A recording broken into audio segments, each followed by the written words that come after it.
I'm Karima, the lead ranger for Birdwatching Salem, and I'm here today to share my top tips for beginners birdwatchers. So my first top tip, if you want to start birdwatching, is to get yourself a pair of binoculars. There's lots of guides online to help you get started. Have a go at using them in your garden to start with. There's a few little things to watch out for. You've got the zoom button on the top to change your focus, but you can also change the focus individually for each eye using the twisty part on one of the eyepieces. So have a look online, have a go in your garden, and then bring them out with you. You will find that they come with lens covers on both the top and bottom eyepieces. Take those off, you're not going to need those because you're going to be using them. There's a case, you will want to keep it in the case in your car or in your bag, but as soon as you get out where you want to start birdwatching, put them around the neck on a nice, fairly short strap so that you can lift them up to your eyes really quickly, because what you don't want is to see a bird and then spend 5 minutes faffing around trying to get your binoculars out. It will look off by then. There's a nice cormorant on top of the post there. One of the other top tips I've picked up with binoculars is if you keep your eyes on the bird that you're looking at, don't take your eyes off the bird and then lift the binoculars up to your eyes. That's the best way of finding the birds in the binoculars.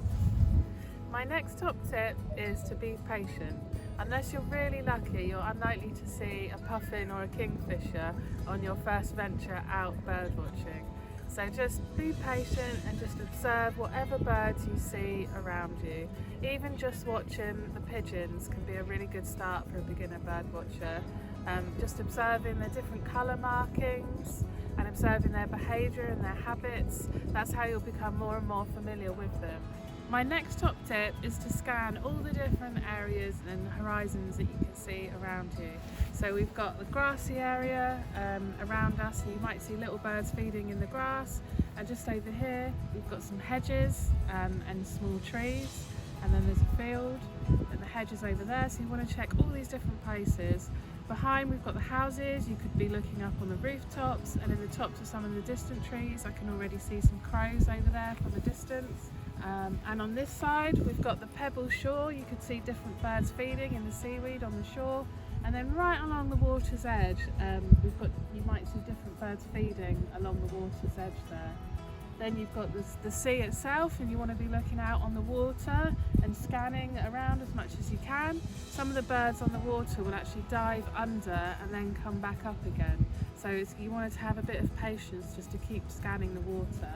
And then don't forget, you want to be looking up in the sky as well to see what birds you can see up and around you. Oh, we've got lots of lovely birds already.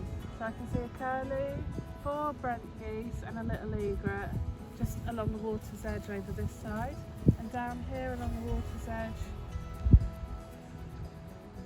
I can see quite a few oyster catchers, and there's some more feeding in the shingle. And then right out on the water over there there's a swan.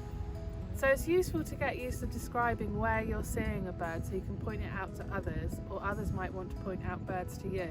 So the easiest way of doing that is to choose a landmark and then to describe the bird from that landmark's position.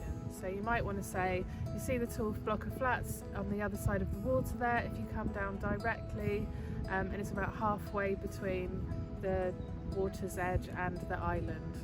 Things like that is a useful way for describing where birds are, and you might find other people describing birds in that way to you, so that's really helpful.